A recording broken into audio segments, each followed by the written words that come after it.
session with you because I feel that would be a bit redundant and kind of not leave room for questioning at the end. But if we look at the first task that I'll actually run through, this is up at the top here. So if you're on the board, I'll bring you to me for the rationale so we can talk about that. And then I'll kind of let you crack on. So basically, this was a didactic lecture that I turned into what I named the virtual museum, and it was based, as Tristan said in the last session that we did together, it was based on how lots of museum and galleries were kind of doing their own virtual tours of these spaces, when obviously no one could actually be in them. So I turned one of my own didactic lectures into this virtual space that the students could wander around. And it was for the introduction of the first session of MED 505, which is introduction to, critical television studies in the 21st century. So when they came to class, they had watched these two videos. So the first one was an introduction video that I had created, kind of outlining what we would do in the week. And the second one was a very quick introduction to the artist that we would be discussing, Namjoon Park, who's a South Korean artist who was one of the first artists to use television as an artistic medium explicitly. So, and then what we did is the big question of the week was, what is television? And in the 21st century, it is quite an intangible subject of what is actually this thing. If I showed what we're doing now to my grandparents, they would say that this is television, when we would all say it's video conferencing. So the actual definition of television is a very fluid thing within the 21st century. But what I did is in this curated museum, I split everyone into breakout rooms and assigned them each room had their own kind of theme, which was based around Namjoon Paik's work. And then we all came back in plenary and we answered from each of the rooms, what their interpretation of the question was. So I don't know if we want to split out into breakout rooms and actually do that activity then, Oliver? Yeah, we can try. So I mean, there might be too many people to do 5 rooms, but I don't know if you want to do 3 rooms. Okay. And if room 1 focuses on room 1, room 2 focuses on room 2, and room 3 focuses on room 3, and then everyone can kind of dip in and out of room 4 and 5. Okay. If that works with everyone. Just creating rooms, just a second. That's all right. Does anyone have any questions immediately before we kind of send you off for 5 minutes just to have a little bit of an explore and a discussion? Yeah, just me. How do you access this? Oh, sorry. If you've just joined us, you won't have the link. So I'll send you the link now. So I'll just share it. Copy the board. So in the room, basically, you'll be heading round the museum, and I'd like you to kind of talk about the prompts or the ideas or the art that you see there. So it's a bit like wandering around a gallery with your mates and being like, oh, that's a bit cool, isn't it? Like, I wondered how that relates to the main question of what is television. How would this spark discussion? Okay. So in room 1 we have Olga, Ray, and Yaron. In room 2 we have Vicky and Geraldine,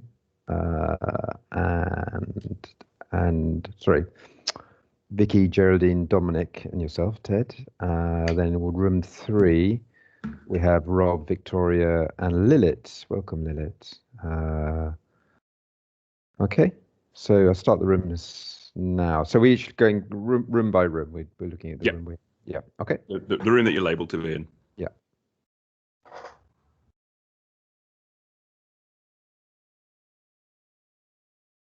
Okay, it should be starting any moment now.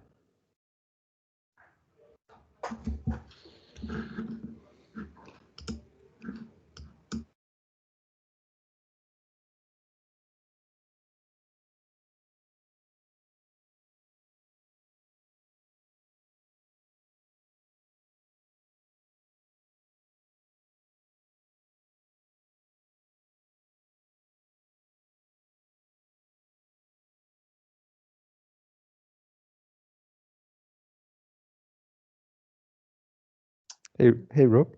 Hello. I sort of went into a room and then I seem to have come out of it. Oh, that's I don't know interesting. where I am. Oh, wait, hang on. It's on another screen that's tucked behind. I found the button. Okay. So, sorry. All right. Okay.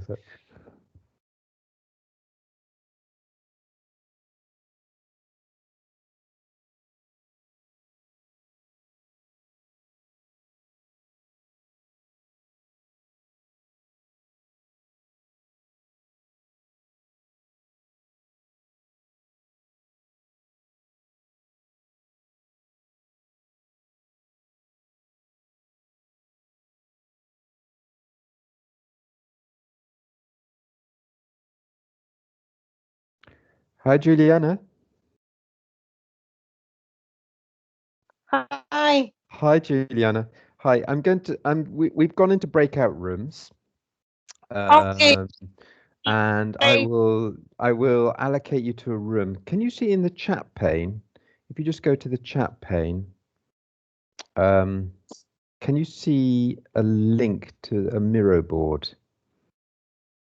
Maybe not. Okay.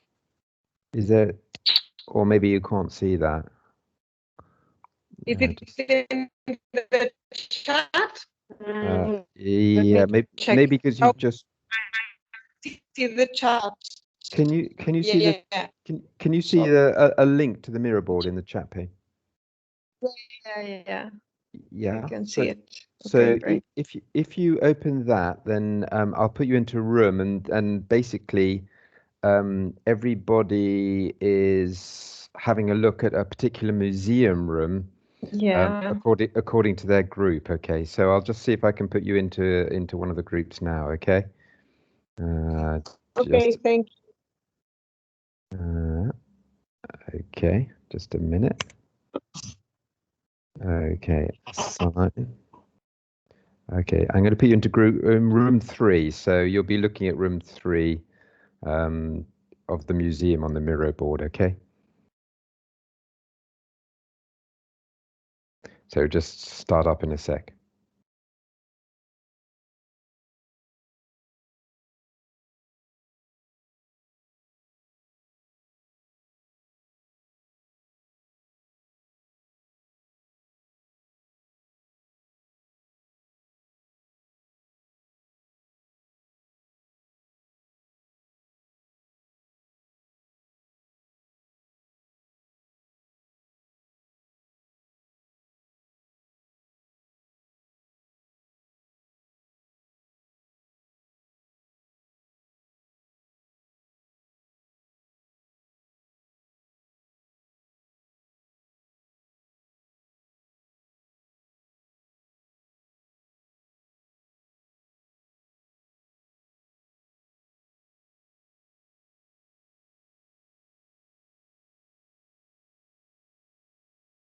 Let's see if. Hi, Robin. Yeah. Okay. Found it. Okay. Yes, Oliver. Hello. Hello, Olga. Hello. Is it this link? Miro.com app board. Yes, it's Okay. yes. There's only I think there's only one. It's in the chat. Okay. Page. All right. Okay. Yeah. Okay. Okay. Okay, so I think we are to look at room number 1, nature. Are you all seeing that? Well, nature. Yeah. Yeah, let me quickly share my screen. I see just strange. Miro teaching forum part 2, and then continue collaborating using your real name, sign up for free. And that's all I see, really. Can you see my screen?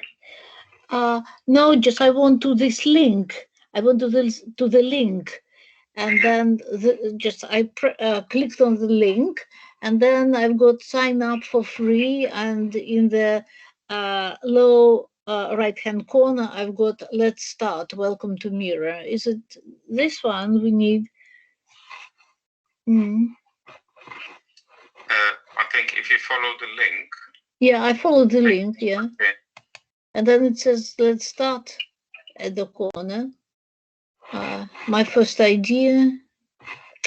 Yeah, just click click through them, I think. Just next. Ah, next. Okay, next. All right, next. All right, next. Okay, next. It says result. Yeah, okay, and then next again. Yes.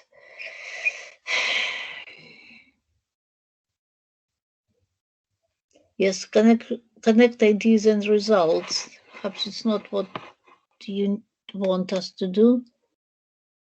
All right. Yes, Gerald, have you found what you need to do? I found the kind of the whole page, and I'm looking at the room. Okay. Okay. I'm just I clicked on the link and just it opened, but it just actually it doesn't say much. It says sign up for free, and then my first ID in the corner, and then the result, strange thing, and then I don't know where to go really after that.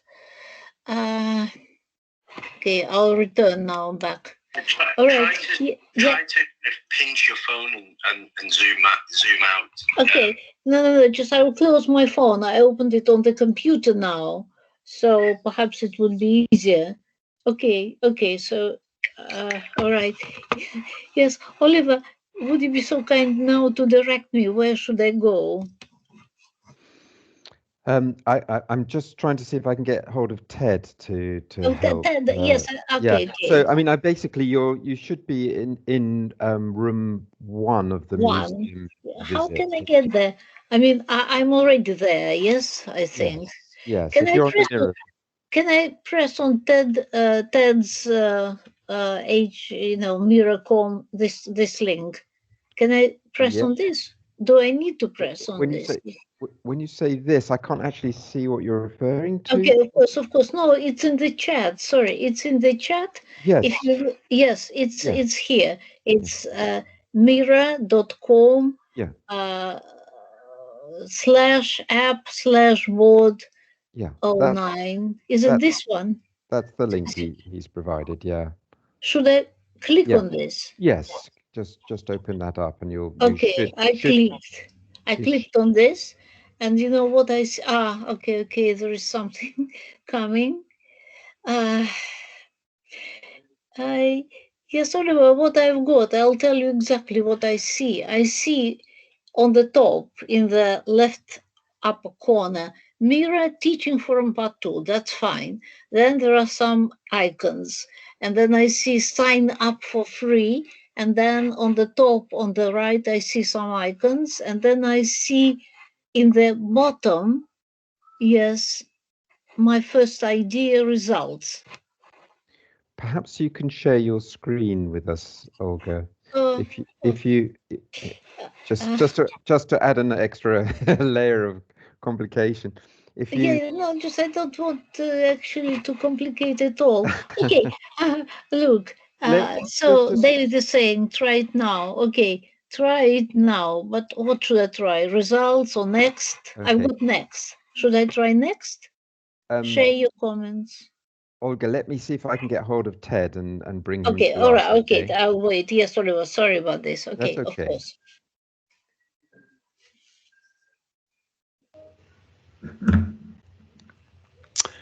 Hi, this is the main room? Hi, Ted. Hi. No, I think I brought you into room 1. Olga's having a few issues trying to get into the Miro board. I wondered if you could help her.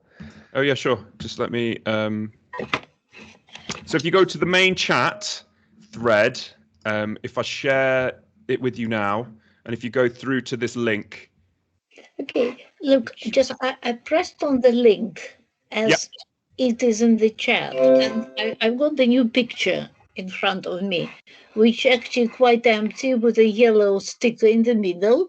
Yes, double click to type, it says, and then sign up for free, the blue sort of a post. And then go on, sorry. And then in the corner, it is right hand bottom corner. I've got my first idea, then using Miro result. Yes, and then at the corner, in the corner, I've got next. That's all I have on the screen. So you shouldn't be seeing that. If you click through onto the link, you should be able to see what you can see on the screen here right now on Teams. Okay, so you say maybe okay, I'll return to Teams, yes. Okay, all right. Okay, now I see. All right, okay. Now I see what perhaps I supposed to see. It's Yes. NAM, June, and so on. The virtual museum. Yes, is this one?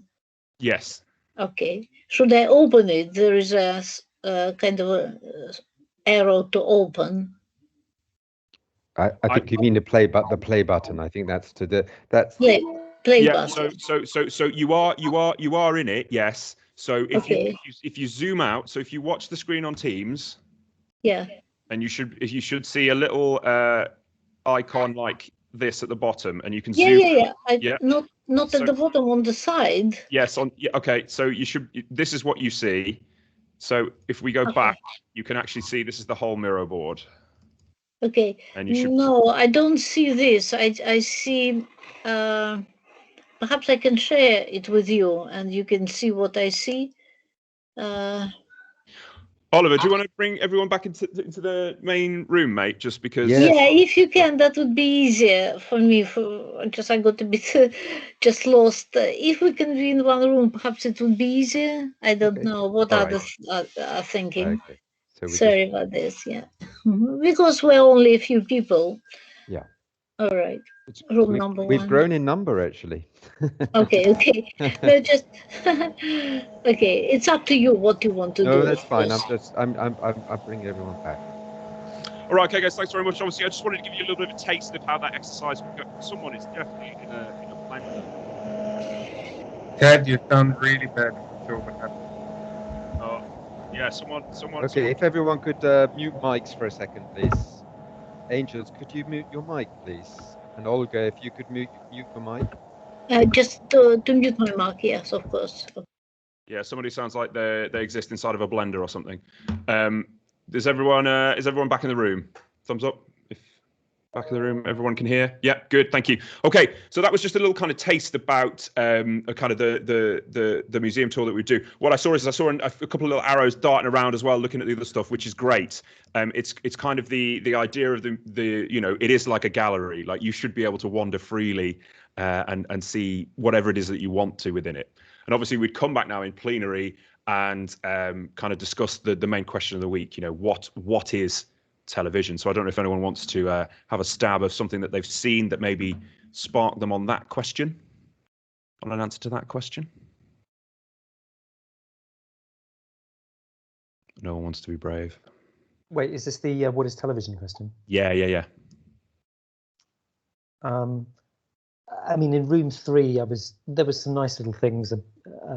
It seemed to be talking about. There was an element of reflection in there. Certainly, when you've got the TV Buddha. Yes.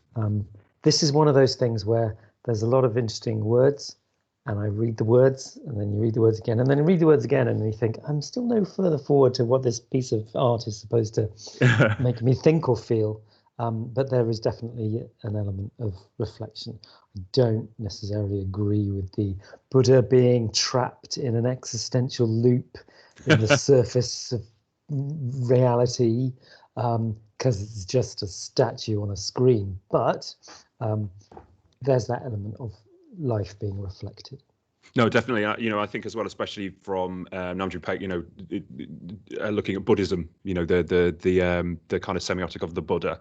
Do you know what I mean? I think that for a South Korean, spiritual person, that potentially has more weight than us secularists who what I find most interesting about this room and audience is the TV chair. Namjoon Paik's quite a playful artist, and the notion of the television chair is that if you sit upon the chair, you cannot see yourself on the screen. And I think that's quite an interesting look at how, if you involve yourself in the television, you can't see yourself, and this, that, and the other. I think that's quite an interesting dichotomy. But obviously, that's interesting. I read that in a slightly different way, because I read that as being a statement about your arse being close to the screen. Yeah, potentially. I think it's quite interesting that he talks about because I mean, obviously, if we were to be a class here, then we would talk about imagined communities and Benedict Anderson, who is a theorist who looks at how nationalism is just an imagined community and how television reinforces that, and that would obviously tease us into what we would be talking about in week 11. So this is a great way to kind of interest people in lots of different things that you'll be talking about throughout the course. So, when we get a bit Marxist with our politics or our popular culture as well, it's nice to kind of drop in some of the theorists that we'll be talking about later on in the course as well. So, I mentioned Stuart Hall because I think that's quite a nice quote to debate. Is television actually pop culture, and can it be good, or is it just the metropolitan London elites like Rob telling us what we should think and feel in the BBC? And then actually in room 2, we were having some good debates about, fragmented audiences and, is the water cooler moment dead? Are we no longer sitting around a campfire discussing what we have seen in the flames, or because there is now no common reference points? So I find that quite an interesting debate to have with them based around this section. But anyway, we're not all liberal arts teachers here, so I will stop talking about liberal artsy stuff and just show you the next lesson that I can take everybody through. So this one here, if everyone would like to join me in the second bit. So if you did your homework, you'll obviously hear about the midpoint and what you need to do in the midpoint. So I'll bring everyone to me for the rationale. So this is a really quite important point in a narrative for a writer, because basically it's where you do all of the good work in this very, very tiny moment, and your character moves from their rising action, which is how they get to the point of no return, and then you throw them out of a plane and they are now moving into their falling action. So it's a big part within the narrative. But obviously what I wanted to do is I want students to be able to analyze midpoints of various different famous feature films, so that they can kind of get an understanding of what these moments mean within the various films. So what I did was that, for those of you who weren't here last week, what I did was I started off up here. So if everyone wants to join me up at the top of the screen, I'll bring you to me. So obviously at the before the session, I set them a video essay task to watch, which basically explained my and Phil Hughes's theory of what a midpoint looks like. So then what I did was to capture how much they'd retained from that lecture. I then asked them to take one of these little dots and put on this little matrix here how far they understood the emotional arc of the protagonist that they are writing at the moment against kind of the dramaturgical function of what they are writing. So obviously I'm a great writer, so I'm going to put mine right up in that corner, so I 100% understand both things. If I've got absolutely no idea, I put it all the way down here. So don't click the arrow, just drag the middle of the circle. And then what it does is here is it's a great way to kind of get a very quick snapshot of what the room feels like. So, and it's also as well, a student doesn't have to outright just say, hey, I don't understand. They don't have to go through that embarrassment or that kind of humiliation of being like, I don't understand what's going on here. You can just kind of get a snapshot of the whole room at the same time. And then what we did was we went down and we looked at the learning objectives. So we were certain that the session was constructively aligned. So if I'm just going to bring everyone to me now, and then you can have Explore on the board. So this was kind of like what we were going to do in this session, so that every student was very certain about what they were going to leave this session having learnt. And then I just checked the understanding. So I've kind of allowed them to show me what the room feels, and then I kind of got a very quick snapshot response about what are the specific areas that you're going to concentrate on when you're analysing these scenes that we're going to look at in a minute. So if they were so wide of the mark that they were literally, I knew that they had not understood this properly, then we could go back and we could kind of reabsorb that information that they hadn't got. So, I mean, if you wanted to, you can stick up some post-it notes. So if we go to the sticky notes here on the left of the screen, you can kind of put your sticky notes in there and let us know what bits of a scene you would be looking at. or you can, if you're feeling adventurous, you can type N, and then that just brings up the sticky notes straight away for you, so you can write that down. But what I'm going to do is I'm going to let you have a little play just so you can see how the functionality of the rest of this board works, and I'll give you a quick tour of the rest of it. So obviously these are the 4 scenes that I let them analyze. So there's one from there's midpoint from Onward, midpoint from St. Maud, midpoint from Get Out, and midpoint from Ladybird. And what I obviously wanted students to do is to use stickies to kind of create notes about the clips, or they could bring in other dynamic resources. So if they had found like a scene from later on in the movie that kind of reinforces their point, or if they found a scene from another movie that this was referencing, or if they found just something interesting that they wanted to point to, they could bring in all of these resources from around the web. I really encourage students to use, images, GIFs, other videos, even podcasts, anything that they can find from the internet and they can slap down. But then obviously this is quite a daunting task. I understand for a student, I'm being made to analyze a film, and I'm being made to kind of put my name to it. So what I did is I used the link function to kind of link them to a nice little help section here that I'd hidden. So if they hadn't actually done any of the work to begin with, they can now just engage with these 2 video essays that basically give them all the learning that they need to complete the task. But even if they were still struggling, what I did is I created a midpoint analysis that I'd done all to myself. So again, I used the link function to link them to OneDrive, which I hope is now going to work, because it should do. It wasn't playing ball the other day, but basically I'd done a whole video narration of breaking something down. So everything is scaffolded for them so that they can fully kind of just get on with this work without even needing me. So, I mean, I don't know if you want to have a play, just kind of see where these little links take you, if you've got any ideas that you might want to put down. And then at the end of the session, what I did is I unveiled the final activity, which was obviously a mirror of the starter activity, and then hopefully everyone then was in that place where we needed them, where they 100% understand everything about the midpoint. So at the end of your sessions, every dot should be overlapping in that top corner, because all of the students have engaged with all of the knowledge. But unfortunately, if you have students still down here, then you can kind of ask, hey, who is still down in that corner? Who needs my help? How can we make this session better? Cool. I don't know if I know again, not everyone is a creative writer, so I don't want to make you do the work if you've got no interest in the subject. But I'm more than happy to take questions about the bits and pieces. Ted, can I just ask a very simple question? We are all anonymous here as guest builders, guest artisans. Yeah. Do you, and that has its advantages. Do you have the possibility for attribution so that you can actually see who is who? So you do, but that brings with itself 2 problems. The first problem is that we only have 100 seats on the Miro board.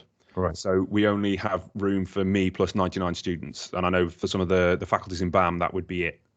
The second one is that if you give students access to the team space, they can start deleting people's things. And I was very worried at one point that people were letting students sign up, and then Dominic, who'd been doing some great work on Miro, I just didn't want a student getting into that space and then being like, oh, I don't understand what any of these things are, delete, and then that's the end of them forever.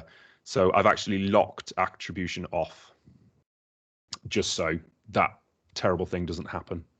I do remember one day that Dominic said, oh, my Miro, is Miro down for you as well? And I thought, oh God, it's happened. But then I went to check Miro's Twitter, and it was that the whole of Miro was down, so that was okay. But yeah. I don't know if anyone else has any other questions, any other thoughts, comments, feelings. Everyone's been very quiet, like proper undergraduate students. Hi Ted, I have a very quick question. Sure. I was being a really bad student, and while you were giving people instructions, I was actually watching your video explaining what we were supposed to do. So I entirely missed your explanation. So how can you stop people from doing that, in the sense that you may be telling the students what they have to do and providing them with the instructions and the narrative behind the board and how to navigate it, and perhaps they're just, someone else listening to some of the fantastic material that you're already providing here. I've got, just to give you the practical way to do that, it's really simple. It's just hide the frame. So just use the hide frame button, and then the students can't get at anything until you unhide it. But I mean, in my first session, I really encourage them not to listen to me, because I am the 9th or 10th most interesting thing that's happening in front of them at that minute. And I would far rather kind of write some instructions on the board, and then if they're not listening to me, they can just go to the written instructions. But so when you say hide the frame, do you mean hide all of the frames at the same time? Because there are many frames, aren't there, on the board? Yeah, you can literally just, so if I don't want you to engage with anything until I'm ready, I can just hide everything on the board that is not relevant at that time. Okay. And there's no way that the students can get at that until I say, yeah, you can have that now. So if they're in the middle of watching a video, then it will cut them off in the middle of, Well, I mean, if you wanted to kind of take them through this almost like it was a murder mystery, say, that's another great idea for a class that I'm going to use. You can just hide it as they arrive at the board. It will just be hidden. That kind of brings us on to Dominic has a question there in the chat pane. When you get the chance, could you briefly say how you do the bring to me? And you may have answered that in a breakout room. Yeah, sure. Bring to me the attention management tools in Miro are great. So say, for example, if I wanted everyone to focus on my screen, so if I go up to my avatar up here, just below the URL thing, and then I bring everyone to me, and then everyone arrives at my screen.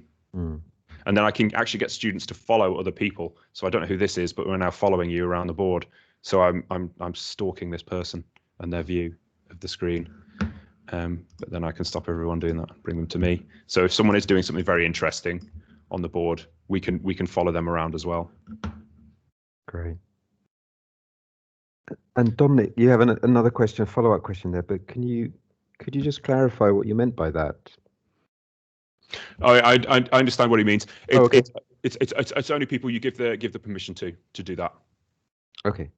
No, I think that's not true. I don't. That's my problem. I think only the board owner can do that.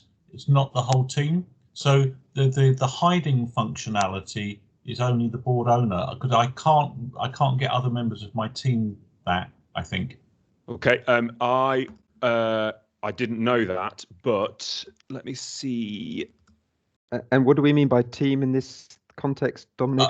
On a mega module, I've got 4 other webinar tutors on my team. I design a Miro board once and then replicate it 12 times so that each of the webinars has its own Miro board, and each of my team can access it. But I've discovered, or at least as I understand it, only I can hide things. I can't give that functionality to other teachers in the team.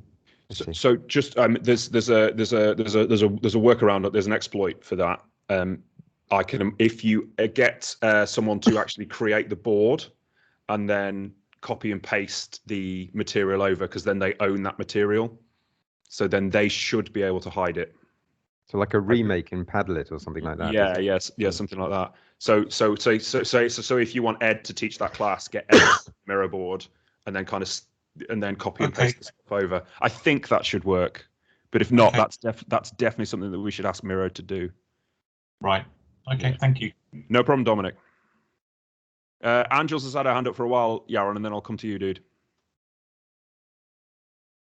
Okay. Thank you. Now, from the student point of view, one thing that kind of it kept me thinking. I arrived late, and I was trying to imagine some of the students that I had this morning in my own session when I was in the live webinar.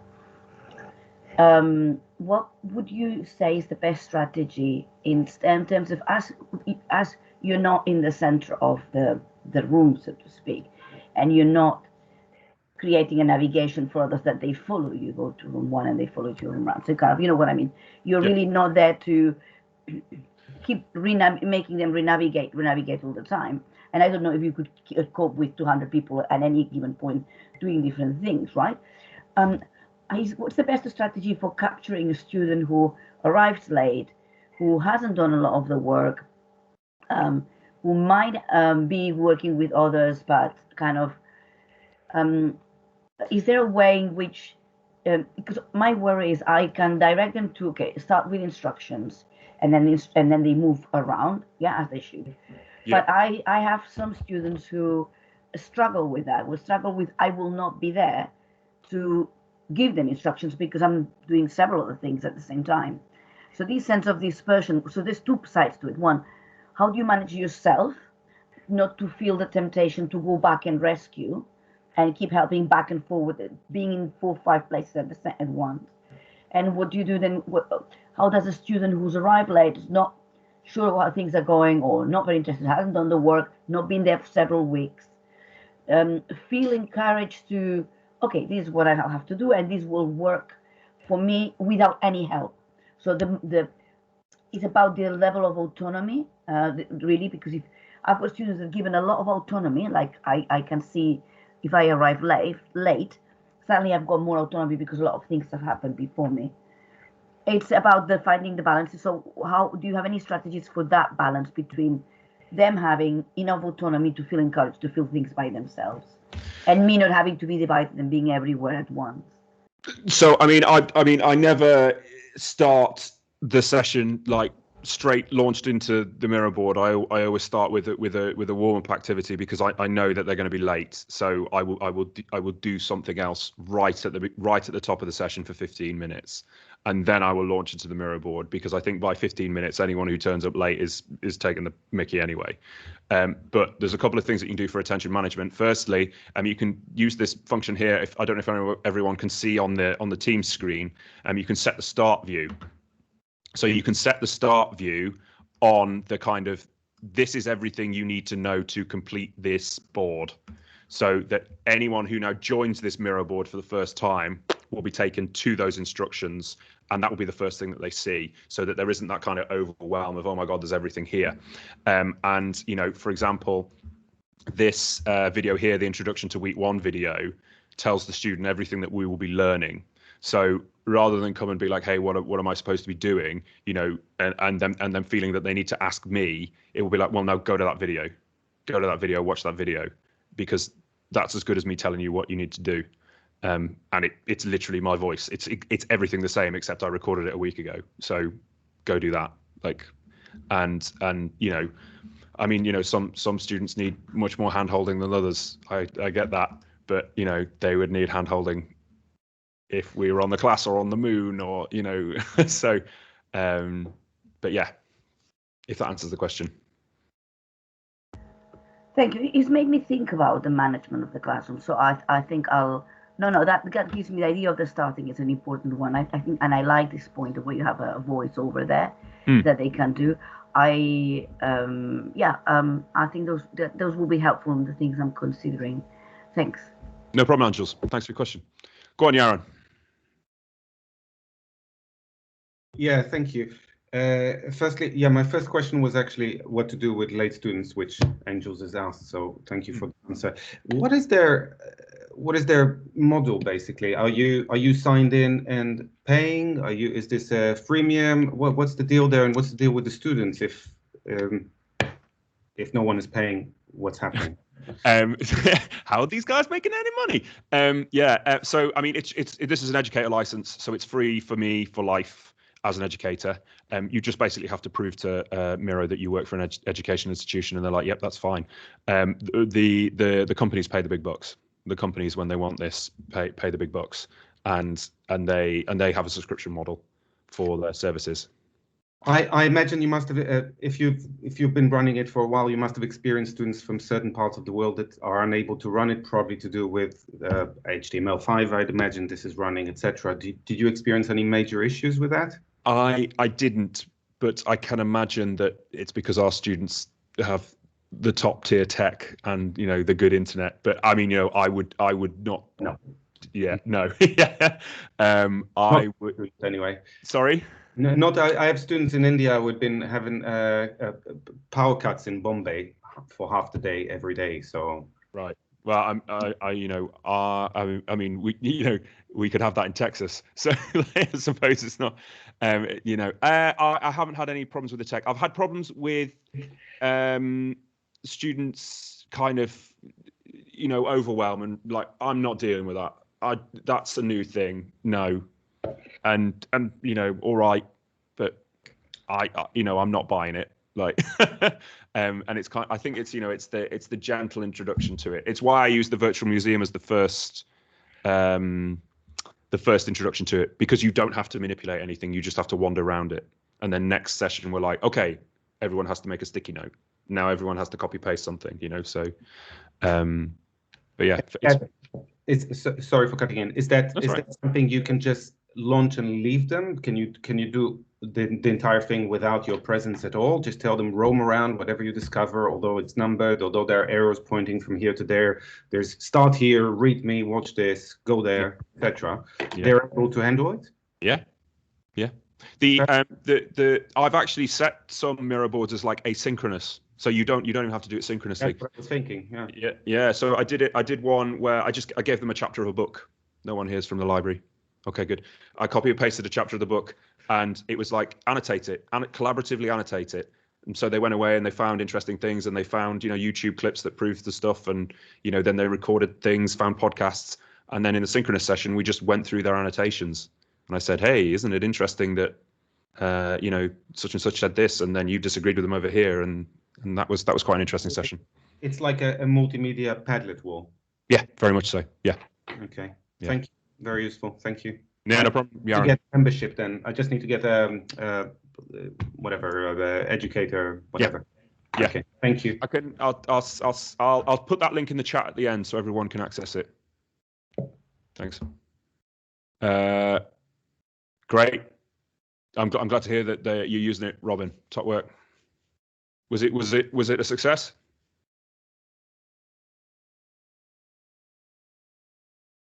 My mic working now. My mic wasn't working. Yeah, it is. Yeah. Yeah. No. It was very good. We've done it literally for the last 3 sessions, I think. Yeah. So, yeah, it kind of. I mean, it's a great way of getting them to talk about where they're from, and then forming teams. And they just play around with the map, and we just set them on different. They just scale out at different points, and they kind of, you know, get together in teams and talk to each other. It kind of works well for that, you know, first part of the session, really, and therefore they're used to the technology and they understand it. So they, hopefully, what I was trying to say is they all have some experience of it from year 4 now. A gentle toe in the water, rather than yes. Just because you know, a few people have said to me, "Well, I use Padlet. It does the same thing as Padlet. I know Padlet. I'm going to do Padlet," and that's fair enough. But I would say that Miro for me is so much more flexible, and I think that Padlet is like Padlet in students' mind is I write things on this wall and other people write things back to me, whereas I think Miro, you can get it in their mind that you can draw, you can use you know, dynamic resources, you can copy paste stuff. You know, this can be a canvas that you can do anything you want on. And a second thing that I love about Miro is that it is an infinite space. So I'm really looking forward to being able to next term putting my whole module on one Miro and saying to students, this is the repository for everything that you have learnt in 12 weeks. You know, go back to it, and we can link back to various different weeks, and we can jump forward to things. You know, so it can just become a complete digital, not reimagining, but a complete digital copy of the classroom. I mean, just two things on that. One is I agree with you. I haven't really used it. I use Padlet and Miro, but I use Miro more for synchronous activities. And the other thing I found very successfully is actually getting them to actually build. So I get them to set up their own account, and they all use the mind map, and they all actually build their own reflections of every session as they go through, and they just build a total mind map of the course over the module. and that works quite well. Then I can go in. I mean, I try and give some sort of assessment mechanism associated with that, but it gets them to think. And what are the key points, or key points in the session? I could say, you hit a couple of minutes, just jot a note down on your mind map, or you can do it afterwards, and it just gets them to. Some of them, are reflective. Some of them are just notes, or it's reflective. But it just gets them into that. It works quite well, and I've seen some really good. And then they pop in the images, and some of them, go to town clearly, and some don't. But it kind of works quite well from that point of view. So those are the only two ways I've used it. I haven't used it the way you've done it, which is almost like in lieu of Padlet. I use Padlet very much for that sort of asynchronous work. But synchronous and notes I find very useful. Great. No, it's great to hear you using it, Robin. Really. And it sounds like a really good way to be using the technology.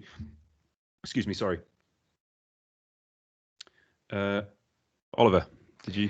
Yeah, I just had a general question. I mean, I'm experiencing Miro for more or less for the first time, and sort of I think it's fair to say people approach the technologies in different way, don't they? And I've had a sort of sense of kind of slight overwhelm this session and the last session, but I just wondered if you had a sense of how the students who weren't engaging felt about it. So you said, I remember you said last week there are some students who just don't engage at all, or never engage. Is that have you got some feedback from students, and is it? I mean, is there a danger that we perhaps are not being inclusive? I mean, that's just, I'm putting that out there as the devil's advocate, but also just to register my own feelings of slight sort of technological overwhelm the first couple of sessions. I mean, I see the point. That's fair. Yeah. For me, I look at it differently. In that the students who are engaged with it love it, and the students who are even kind of mid-level on the whole coming to university thing have been swept up in it and have enjoyed it. I think we have students here who are looking for a reason not to engage, and this is the reason. There would be another reason if it want Miro. So but I feel for the students who don't engage really, and I try to bring them into the culture of the classroom that I'm building. But I do see the point though. No, but do you feel there is a learning curve, and they start to get the hang of it over a couple of weeks? And I appreciate there will always be students who don't engage. I get that. I'm just wondering if there's any, if there's any research that's been done, or around students' perceptions of Miro, or I haven't seen any of the research around that. No, but I've found that some classes that I've literally just thrown. I've been like, hey, we're using Miro this week, and they're like, great, right, this sounds amazing. I found some who are much more tentative to warm up to it, and I found some classes who are just like, nah, not for me, fella. Like, give me the YouTube video in Blackboard like you said you would. So that's it's reading the room, I think, definitely. Yeah. Sorry, I was just going to say, so I'm someone who likes to, so I'm a bit of a reflector, so I like to, so I can really imagine it working asynchronously for myself, but that kind of, I'm aware that in my live webinars, a lot of the students who come perhaps a little bit late, or they want to have that sense of being on the same page, and if they're not feeling on the same page, sometimes they do just leave. So I just wondered if anyone else felt the same way, or is it just, or is it perhaps just my very kind of linear way of thinking that this is something I need to open up to a little bit more? I mean, I've had long, my partner, I mean, everyone who works for this university is probably sick of me talking about Miro by now. But my partner has said, like, hey, Ted, you are a bit special and a bit nuts. So, this sort of stuff appeals to you, but it doesn't appeal to everyone. So, you stop banging on about it, basically. But I think it's great, and I think that, but yeah, that's, yeah. No, it's great. I just wondered if I put the same question to Dominic and Robin. I mean, how do you feel that your students have reacted to it? So I mean, going to your point, I mean, basically, as I said, I actually have them doing almost a continuous assessment. So they have to use the tool and build a mind map. So they're used to the tool. Where I use it and deploy it is actually really if there's a pertinent synchronous activity to do in the session. So it's not the foundation.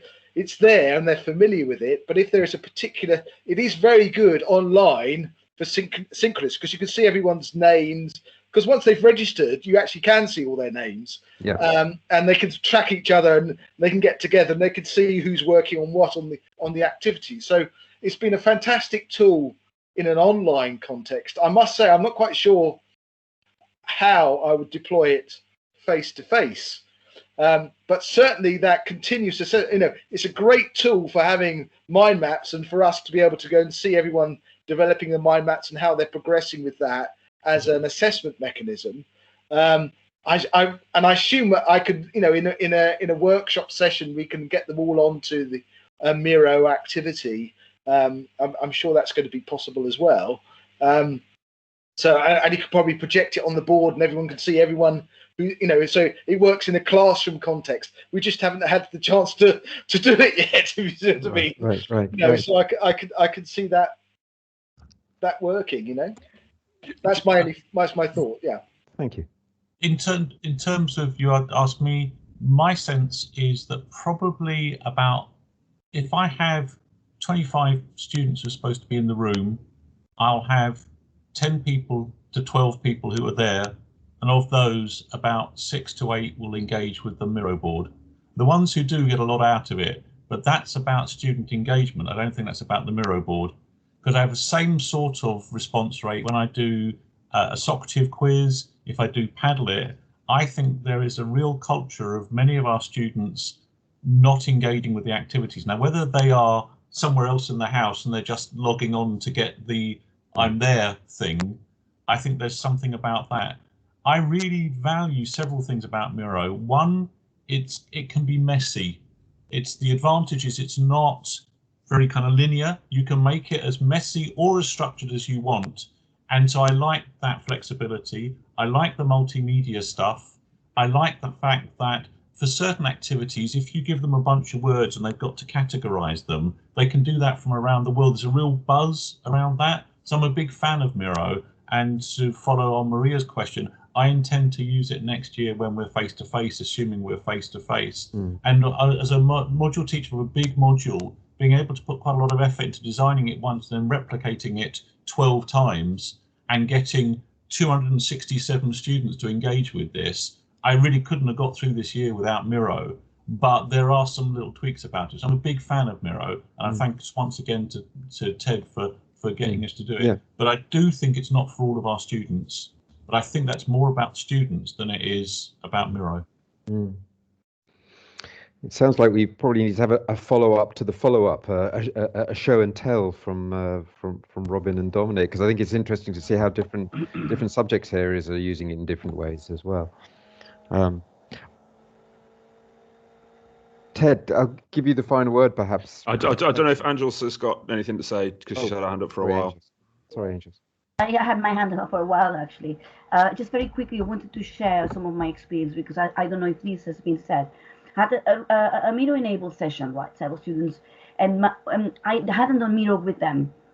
So I was very excited. I had my Miro out. I really enjoyed Miro. I was very thankful that Ted introduced it to us. So I prepared this session, and students came to me, having done Miro before, very upset. Oh, I've done this before, I didn't like it. They came very not predisposed. I don't know, I should have asked which session you've done, what did you do in the session? So kind of getting a bit of context. And I didn't, because they were so like that. I thought, okay, let's not engage too much into negative aspect of that. Now, by the end of the session they were very happy and they said, oh, we think that this is nothing to do with me now, right? The fact that they became very happy. One of the things I appreciate of Miro is that the students, which I haven't seen with other tools, students themselves could appreciate when the design was different and the design worked for them and that it wasn't just about Miro. that it wasn't Miro is not working, which I hadn't experienced that with other software. So they came saying, we don't like Miro, it didn't work for us. They left saying, actually, now I see how I can make Miro work. And I use exactly the same strategies that most of you are doing. So I felt that said something about the tool, that students could see them, could reflect on their own learning, that the learning could change, and that they could now understand the tool differently. So I wonder how many, I wonder if when we have a bit more experience collectively, we could collect as with Robin and everybody else, Dominic, hear as many experiences of possible of what work, see the examples, because that I think can help us, the rest of us, understand what have other people, what other students seen before that.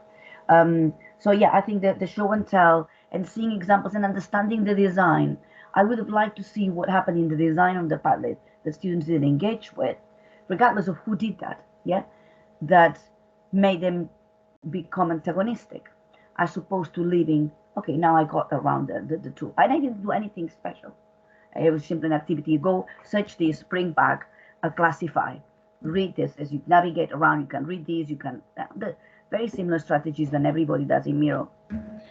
It just made me think that the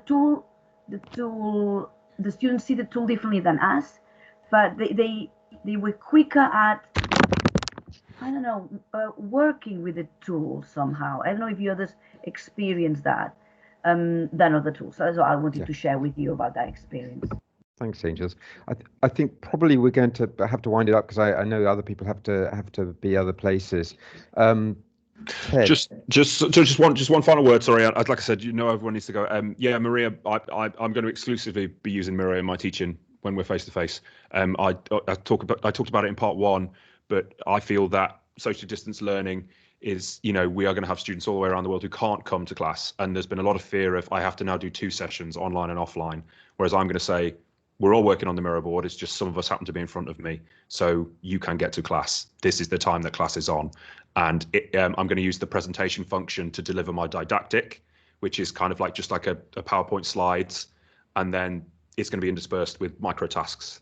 And then it will just be that you might be on the screen working with someone in Mumbai, whereas there might be a cluster of 5 people who are working on something over there around one laptop. So I think that the potential it has for blended learning and reducing our workload is monumental. So yeah. Ted, I think it's been a fantastic follow-up to last week, and I think that the experiential is really important. So if there is the possibility for people to drop in on a session that you're doing with students live, is that something you'd entertain? Do you know what? I'm in a really lucky position where my teaching has finished for the term, so so you're too late, guys. or maybe Robin and Dominic, I don't know. I think it's great to actually see it and observe it, almost like a sort of mirror observation. I think that would be really, really helpful in going forward, certainly. Not this term, unfortunately. We're in revision next week, so no.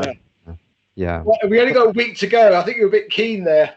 But thanks so much, Ted. It really was really no, thank you everybody for coming and for being very generous. I know that obviously television studies and midpoints are fascinating for me, but for some of you guys it's like watching paint dry. But thanks for engaging. Thanks, Ted. Thanks to everyone else for coming. Thank you, Ted. Thanks everyone. Cheers. I will stick around if anyone's got one-to-one questions, but if not, then I will see you guys whenever I see you. Ted? Hello. Hi, Victoria. I have a very quick question. Please. For instance, one of the things that I found quite difficult is just I was trying to read the instructions, but people kept just moving on top of the instructions, so I couldn't really concentrate on the reading. So I was just, as I said, I was just trying to be a good student. I say, okay, I'm just going to read my instructions to know what I. So is there any way to stop people from just moving around the board? So there's not ways to stop people moving around the board, but I can show you. It's just I find that very distracting when I'm just trying to engage with a specific element on the board. It's like Yeah, that's the problem. So if you go up to here, yeah, on your board, you can hide collaborators' cursors. Okay. Yes. And then it's just you on your own. Yes. All right. Is that something you independently do as an individual, or is that or the instructor would do that? So I mean, as the instructor, I can do it, but I believe that everyone should have the option to do that as well. Yeah, that'd be great, because I found, seeing the pointers just moving around, I found that slightly distracting. Sure. So yeah, thank you. And yeah, no problem at all, dude. And Ted, sorry, I'm just one last question. Just in your sessions, as we have been today, do you do a combination of sharing your screen in Teams, or do you conduct the whole thing through the Miro board in the end, or do you expect the students to be in Teams, or do you expect them to be in the Miro board the whole time? I use Teams exclusively in my sessions like this. So I use the Teams as kind of the chat function. Right. And I mean, when I was teaching at home, I was lucky enough to have two screens, but I don't where I work at the moment. So I have my laptop, and then I have my computer, and we work independently. Yeah. Right. Okay. I think probably I just need to get my hands dirty and sort of start playing around with it. I think when we move to face, yeah, it will be a lot easier to differentiate, because the laptop or the phone in front of the students becomes their workbook, and then the board becomes your presentation board. Right. Do you know what I mean? And you don't have to be diving into Miro, because you would just be like presenting, and you'd be like, right, we're at the task now, so everyone needs to get on with that task. Oh, I can see that you're all doing it. Good. Right. Yeah. If that makes sense. And does it translate very well to phone to students? Yeah. I mean, I'm very lucky. I have a big, nice phone, but yeah, I think that most of our students have a big, nice phone. So, I wouldn't be using this in a deprived secondary school area. If I was back teaching in the north, I wouldn't be pushing this so hard. But I feel that our students have the tech to support this, if you know what I mean. Yeah. Okay, Ted, thanks. So I just have another question for Ted. No, sure, go for it. Yeah. Ted, no, it's regarding signing up. So is a screenshot just enough? Yeah. Because, they ask you to. So they just sent. Okay. I literally sent them a screenshot of my staff profile and a screenshot of like the front page of the website. And yeah, within 24 hours I was approved. Yeah. No surprise. And I'm not sure I fully understood the whole thing of attribution and the students. So if I sign up tomorrow and and then I give my students access, it's not until they actually sign up themselves that their names will be revealed. Sorry. Yes. But they should not sign up. They should not sign up. They should not sign up to Miro, because if they sign up to Miro, it's eating away at our 100 seats.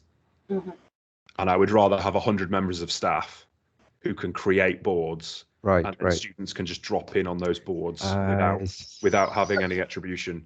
So I've removed all students from our Miro license, because we had like 98 people signed up to Miro. And I was like, well, we've got 2 left. Like I can't, no one else, no members of staff now can join the Miro. So. Right. I see. I didn't realize how they were able to make the connection between the students and the institution. Well, I mean that's the thing. They give you the license for staff, right? But our students were signing up as staff. And they shouldn't have been doing that. Right. But yeah. So we have one. Sorry, I'm being really dense here. We have one institutional license, or is it Ted's license? We have. You have an institutional license of one, because they don't expect more than 100 members of staff to. Right. Yeah. Not all institutions have a TED. Telling everyone. It looks really good, but I mean, I must admit, during the sessions, I had this kind of almost not dread, but a sense of kind of oh god, almost kind of not overwhelmed, but sort of I want to keep up with this, and I'm not, and as you can see, remember, I literally delivered in 15 minutes what would take a whole session. Yeah. I was throwing things at you and constantly talking at you.